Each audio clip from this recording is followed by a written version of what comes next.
Going through life with blind faith is a bit like walking in the dark. You're not really sure what you're walking towards. You have no idea if you're going to make it to whatever it is you're supposed to make it to. You have no comfort in the fact that you can see clearly, but you keep walking anyway, hoping that things will eventually work out and you'll get to where you're supposed to get to. Having blind faith is releasing all sense of control. Usually we allow reason and logic to guide us through life, but blind faith asks us to abandon all reason and logic. We stop leaning on our own understanding, we give up all our worldly perception, and we receive a spiritual perception. Kind of like when Odin, the Norse god, sacrifices his eye to attain wisdom. The spiritual perception that we gain isn't anything extravagant, it's actually quite simple. It's a kind of perception that brings the awareness that everything is as it should be, and if change is needed, and it looks like there's no way, a way will be made.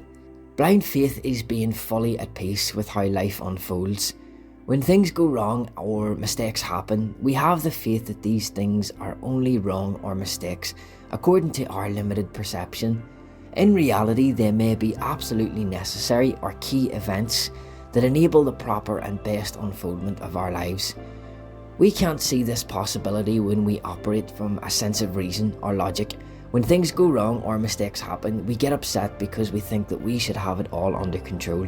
Blind faith asks us that we surrender our little and limited understanding of the universe to a higher power.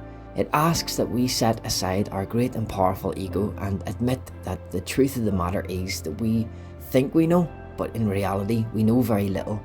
In doing this, we unknowingly ask for help from a higher power, one that will enter our lives, increasing our awareness and perception of the world to a point that we're actually shocked at how little we previously thought we knew or understood about the universe. Blind faith asks us to jump when we can't see the bottom, to act when we can't see the consequence, and to see a way when no way exists. We walk by faith and not by sight.